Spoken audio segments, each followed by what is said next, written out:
En el capítulo 3, Conceptos con armazón, hablamos de que el lenguaje es un elemento que nos ayuda a interpretar la realidad, clasificando o conceptualizando las experiencias que vivimos para que en un futuro o en un presente usar eso que ya hemos visto como el conocimiento base. Este es un sistema conceptual dinámico que emplea diferentes tipos de creatividades semánticas.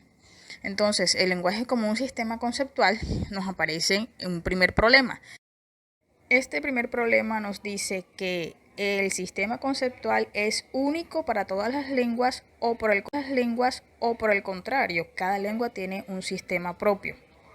Hay una hipótesis que dice que hay un armazón único común, universal en todas las lenguas, pero realmente no funciona así, sino que cada lengua clasifica la experiencia de diferentes formas. O sea, podemos poner como ejemplo de los colores, que en algunas lenguas pues tienen hasta 7 formas de colores y en otras simplemente hay 3.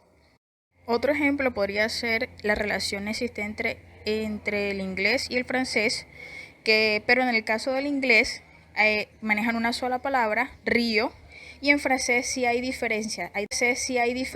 Hay dos palabras, una para que es un río que desemboca en el mar y otra que es un río que es un afluente. El segundo problema es el de la arbitrariedad parcial, que dice que los límites conceptuales varían de un idioma a otro. También aparece la arbitrariedad a la que atañe a la realidad vivida. La lengua impone una estructura al mundo real. La forma en la que el lenguaje clasifica pues depende ya más bien del criterio humano. Por ejemplo, las categorizaciones biológicas en inglés, que podrían hacer una separación entre un animal normal y un animal que se convierte en un parásito o en algo nocivo para la salud. Al igual que las plantas que, aunque parecen nocivas en una categoría, en la otra simplemente son flores. Ya esto se refiere más bien a la propia recreación que ha tenido el individuo referente a las experiencias. Podemos seguir diciendo que hay dos puntos de vista. El relativizar cada lengua encasilla la experiencia para ordenar el universo. El idioma configura los procesos intelectuales y la interpretación del mundo. Esta sería la visión relativista, en el que Sapir-Whorf en 1920 y en 1930, pues dicen que el hablante nativo castellano o un hablante amerindio representan de forma distinta los fenómenos naturales. Pero hay argumentos que podrían colocarse contra esta postura de ellos dos. Si se aceptó la versión extrema de que cada lengua somete a un enrejado por darle un nombre, ¿cómo podemos traducir entonces nuestro propio idioma? Una sola lengua también puede tener varias conceptualizaciones de un solo fenómeno. Si diferenciamos el significado del referente, aun cuando en nuestra lengua no haya conceptos correspondientes en otras lenguas, igual podemos describir cuál es el referente incluso con mucho detalle. En cuanto al punto de vista universalista, dice que la lengua es una capacidad completamente innata en el hombre o que también fue transmitida genéticamente, ya eso es por herencia. Lo otro que dicen es que las lenguas comparten una misma armazón universal conceptual básica, es decir, que hay series universales de categorías semánticas, como por ejemplo animado, inanimado, que es algo humano, no es algo humano, es algo concreto, es algo abstracto, etc. Y aparte de esto, estas categorías se dividen o se subdividen en otras categorías.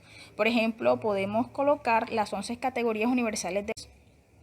Si nos vamos al punto de entonces cómo los niños adquieren las categorías conceptuales, podemos decir que el empirismo es una de las teorías que apoyan el hecho de que el niño adquiere estas categorías a través de la experiencia con el entorno y pues también el condicionamiento cultural al que se ve sometido. También aparece el racionalismo, que dice que estos no se adquieren, sino que ya vienen preconfigurados por las herencias humanas, o sea, viene vía genética. Hay otra versión un poco más moderna, que es lo de las ideas innatas, o es una versión más modernizada del empirismo, que ha sido influenciado por los en donde dicen que cómo desarrolla el niño las complejidades de la lengua, sino porque posee una disposición inicial. Lo otro es que dice que las estructuras fonológicas y sintácticas se corresponden ya con otras estructuras idénticas o semejantes en el nivel semántico. Esta capacidad lingüística innata parece más bien es una estrategia general por la que se puede llegar a categorizar partiendo de la experiencia, que al llegar a las categorías por la predisposición. Hablando ya de un poco de la creatividad, el autor toca como primer punto la innovación léxica. Dentro de estas hay dos, que serían los neologismos, que son prácticamente o nuevas piezas léxicas, y está la transferencia de significado, que simplemente es derivar sentidos nuevos a palabras que ya han sido consolidadas. Por ejemplo, está la palabra paila. Aquí en Colombia tiene prácticamente tres significados. Está el significado culinario, pues que se refería a una sartén donde uno prepara los alimentos. Luego está la desafortuna o el infortunio también, y paila también significa una negación. Poniendo un ejemplo, podríamos decir que para el primer significado conceptual sería más bien pásame la paila para hacer el huevo. En cuanto a la desfortuna, podríamos decir que, mijo, imagínate que estaba lloviendo y para rematar me caí. Hombre, tú sí eres de pailas, o tú sí estás paila, para decir tú sí eres desafortunado o tuviste muy mala suerte. Y para la negación podríamos poner este ejemplo. Mijo, ¿tienes agua? Pailas, o sea, no hay, te quedaste sin. Tomando el tema de los neologismos, que como decíamos anteriormente es la creación de una palabra nueva, esta, aunque proporciona inicialmente un solo concepto, aún así puede ir a través de la dinámica de la lengua, volviéndose una plataforma para construir nuevas conceptualizaciones, y esto evolucionará semánticamente independiente de la posición o de la composición que ella tenga. Podríamos colocar el ejemplo de la palabra ecoturismo, que es relativamente nueva, habla o se refiere al turismo que tiene que ver con la naturaleza. De ahí los ecoparques, los ecotours y el fin. Se ha convertido la palabra ecoturismo en una plataforma para derivarse semánticamente en otras. Pero de la misma forma en que tenemos la creación de nuevas palabras, también hay una tendencia anticreativa del lenguaje, que vienen siendo prácticamente la formación de jergas.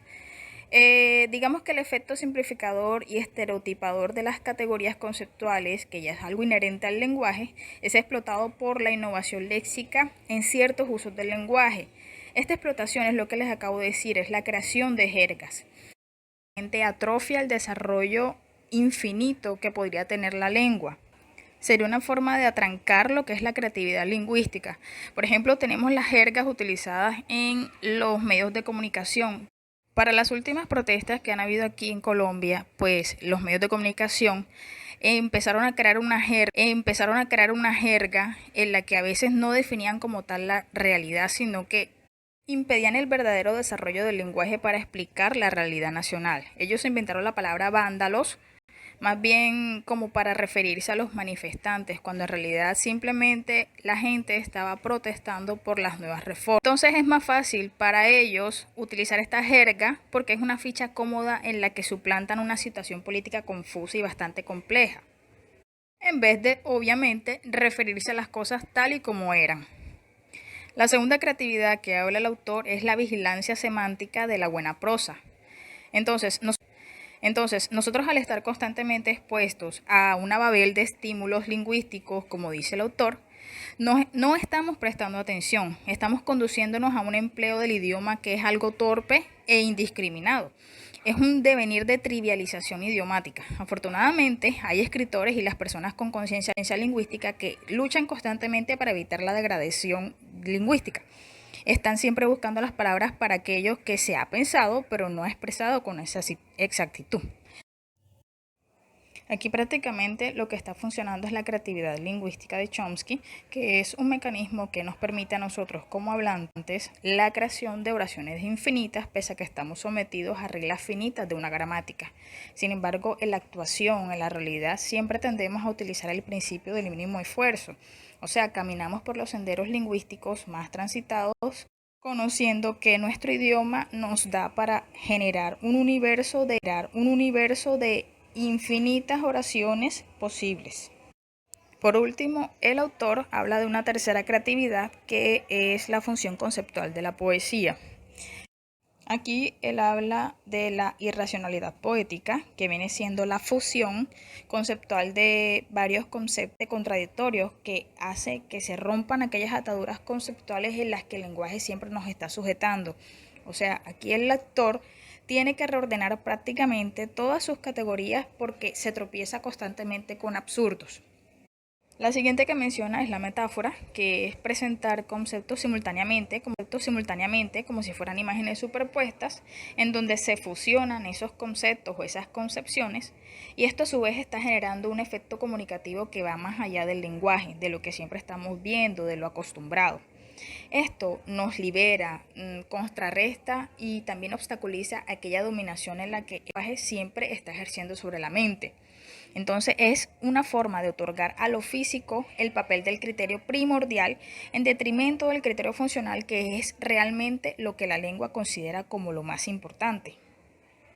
Y ya para sintetizar lo que habla este capítulo, podremos decir que el significado conceptual de una lengua se puede describir como un sistema de categorías. Estas categorías también varían de un idioma al otro y a menudo son arbitrarias, en el sentido de que imponen una estructura artificial a los hechos empíricos. La creatividad semántica, en el primer sentido, es la innovación léxica que nos para crear nuevas categorías conceptuales. Este sentido se aplica sobre todo al lenguaje científico y técnico. El segundo tipo de creatividad que habla el autor es la vigilancia semántica, que obstaculiza la tendencia estereotipadora del uso lingüístico y utiliza de una manera plenamente original las infinitas configuraciones posibles del significado que puede expresarse por medio del lenguaje. Este sentido se aplica especialmente a la prosa literaria. Y por último tenemos el tercer tipo de creatividad, que es la fusión conceptual que se origina por la irracionalidad poética y la metáfora, que hacen parte del mundo de la poesía.